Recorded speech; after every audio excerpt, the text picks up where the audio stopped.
Hello दोस्तों, और लेकर आई हूँ आप लोगों के लिए एक प्यारा सा यूज़फुल सा डीआईवाई। इस डीआईवाई को बनाने के लिए मैंने पुराने कपड़ों का यूज़ किया है, जो सिलाई करने के बाद छोटे छोटे पीसेस हमारे पास बच जाते हैं, उन्हीं को यूज़ किया है। और साथ ही साथ एक पुरानी सी साड़ी पड़ी हुई थी जिसका हाफ पार्ट मैं यूज़ कर चुकी हूँ और हाफ पार्ट मेरे पास रखा हुआ था, उसको मैं यूज़ करने वाली हूँ। यहाँ पर मेरे पास जितने भी सिलाई के पीसेस बचे थे उनमें से मैं थोड़ा लाइट कलर में जो शेड्स होती हैं फैब्रिक की, वो वाला यूज़ कर रही हूँ। डार्क कलर के कोई भी फैब्रिक मैं इसमें यूज़ नहीं करूँगी, क्योंकि जो हमारा जो डीआईवाई का जो बेस है वो डार्क कलर में है। तो अगर मैं डार्क कलर लेती तो इतना अच्छा सा खिल के नहीं आएगा वो, इसलिए मैं यहाँ पर लाइट कलर के फैब्रिक का ही यूज़ कर रही हूँ। अब हमें किसी भी नोटबुक का जो ऊपर का कवर होता है वो मैंने ले लिया है। अब लेने के बाद हमें कुछ इस तरह से इसकी कटिंग करनी है। एक लीफ की तरह इसकी शेप बन गई है। बस इसी को हमें अपने हर फैब्रिक के ऊपर रखकर निशान लगाना है, और फैब्रिक हमें डबल फोल्ड करके लेना है। यहाँ सबसे पहले इसको रखा और बिल्कुल किनारे किनारे पर हमें निशान लगा लेना है। अब निशान लगाने के बाद जितना भी एक्स्ट्रा फैब्रिक है वो कट कर लेना है। बस सिलाई के लिए हमें थोड़ा सा मार्जिन छोड़ते हुए इसको इस तरह से मैं कट कर लूंगी। अब हमने जो निशान लगाया है बस उसी के ऊपर हमें मशीन चलानी है।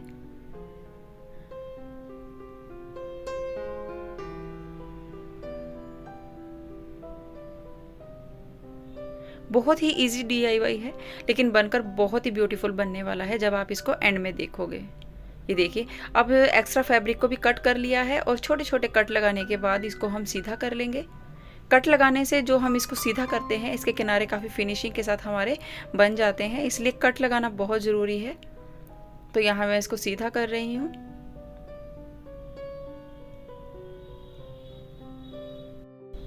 देखिए, सीधा करने के बाद कुछ इस तरह से इसकी शेप आई है, और बाकी पेटल्स को भी हमें इसी तरह से रेडी कर लेना है। मैंने सारी की सारी जितने भी फैब्रिक थे उनके ऊपर पेटल्स को इकट्ठे ही ड्रॉ कर लिया था। अब इनको इकट्ठे ही मैं स्टिच कर लूँगी।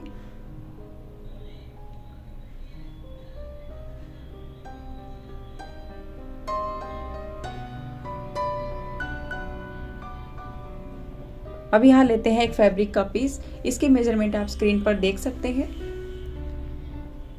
और जो ये मैंने फैब्रिक लिया है ये मैंने डार्क कलर में लिया है, इसलिए जितनी भी मैंने पेटल्स को रेडी किया है वो थोड़ा लाइट कलर में है, ताकि खिलकर जो भी हम ये डिज़ाइन बनाएंगे वो खिल कर आए। तो सबसे पहले जो भी ये फैब्रिक का पीस है इसको डबल पार्ट में हमें डिवाइड करना है, और अब जितनी भी पेटल्स हैं हमें कुछ इस तरह से इनको रखना है। एक फ्लावर की शेप हमें देनी है। और ये ब्लैक कलर का भी फैब्रिक मेरे पास रखा हुआ था, इसके सर्कल का पीस मैंने कट कर लिया है और उसको बीच में इस तरह से रख दिया है। तो दोनों तरफ मैंने ये पेटल्स का ही फ्लावर रेडी कर दिया है, और साथ ही साथ जो ब्लैक वाला पीस है उसको भी मैंने बीच में रखा है। अब इनके किनारे पर हमें स्टिच करना है। यहाँ स्टिच करके मैंने इनको अटैच कर दिया है। अब ऊपर नीचे आप थोड़ा सा इसका लुक आप देख सकते हैं, इतना खिलकर नहीं आया है। तो इसको यहाँ पर थोड़ा सा मॉडिफाई करने के लिए मेरे पास एक पुरानी साड़ी थी। साड़ी में पल्लों में कुछ इस तरह से बॉर्डर पे डिज़ाइन बना ही होता है, उनको मैं यूज़ करने वाली हूँ यहाँ पर इसके दोनों साइड में। ये देखिए, दोनों तरफ मैंने इनको अटैच कर लिया है। अटैच करने के बाद अब नीचे की तरफ मैंने एक गर्म सूट मेरा रखा हुआ था सर्दियों का, तो सेम मेजरमेंट में मैंने कट कर नीचे इसके साथ अटैच कर लिया है। अब इसको जो नीचे वाला पार्ट है इसको सीधा रखना है, और कोई दूसरा पार्ट हमें लेना है, उसको भी सेम मेजरमेंट में कट करना है, और उसकी सीधी साइड अंदर रहेगी।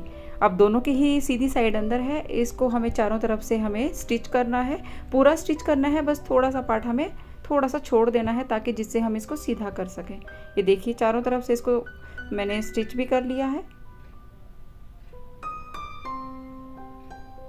अब स्टिच करने के बाद जो पार्ट मैंने ओपन छोड़ा था थोड़ा सा, वहाँ से इसको सीधा कर लिया है, और सीधा करने के बाद कुछ इस तरह से इसकी लुक आई है। और जब ये सीधा हुआ, मतलब इतना पार्ट ये रेडी हुआ, तो मुझे लगा कि ये इस लंबाई में थोड़ा छोटा है, तो इसकी लंबाई को बढ़ाया जाए। तो अब मैंने क्या किया कि मेरे पास सेम कलर में जो मैंने बेस लिया था उसी से मिलता जुलता फैब्रिक मेरे पास पड़ा हुआ था, उसको मैंने कम से कम 8-9 इंच मैंने चौड़ाई में लिया था, और उसको मैंने डबल फोल्ड किया है। डबल फोल्ड करने के बाद अब इसके किनारे पर हमें इस तरह से चुन्नट डालते हुए हमें इसको स्टिच करना है। और जब दोनों ही तरफ इसकी फ्रिल जुड़ जाएगी, यानी कि 4 इंच दोनों ही तरफ से ये हम फ्रिल को अटैच कर लेंगे, तो इसकी लंबाई कम से कम 8 इंच तो बढ़ ही जाएगी। तो दोनों ही किनारे पर मैं इसी तरह से फ्रिल को अटैच कर दूंगी। फ्रिल को अटैच करने से क्या होगा कि एक तो हमारे इसका लुक भी बहुत अच्छा सा आएगा और साथ ही साथ हमारा जो ये मेरा पीस था इसकी लेंथ भी बढ़ जाएगी।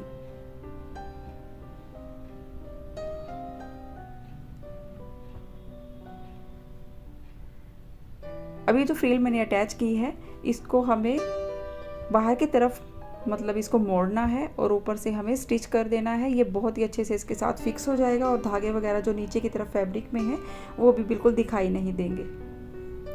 और ये देखिए दोनों ही तरफ फ्रिल लगाने से कितना ब्यूटीफुल सा ये इसकी लुक भी अच्छी आई है और साथ ही साथ ये 4-4 इंच दोनों ही तरफ से बढ़ गया है, तो इसकी लंबाई भी अपने आप ही बढ़ गई है। ये देखिए कुछ इतना ब्यूटीफुल सा ये रेडी हो गया है हमारा ये पीस। ये देखिए टेबल के ऊपर मैं आपको रख कर दिखा रही हूँ कितना ब्यूटीफुल लग रहा है। तो इस तरह से पुराने कपड़ों का हम रीयूज़ कर सकते हैं, अलग अलग तरह के डिज़ाइन बना सकते हैं। और इस तरह की चीज़ें जब आप मार्केट में लेने जाते हो तो आप आइडिया लगा सकते हो कि कितनी महंगी आती हैं। तो इस तरह से हम अपने घर के बेकार सामान को यूज़ कर सकते हैं, अपना टाइम को यूटिलाइज़ कर सकते हैं और अच्छी अच्छी चीज़ें बना सकते हैं। आई होप आपको ये आइडिया अच्छा लगा होगा। आइडिया अच्छा लगा तो वीडियो को ज़रूर लाइक करके जाइएगा। साथ ही साथ चैनल पर न्यू है तो चैनल को भी सब्सक्राइब कीजिएगा। मिलते हैं नए वीडियो में। Tata bye.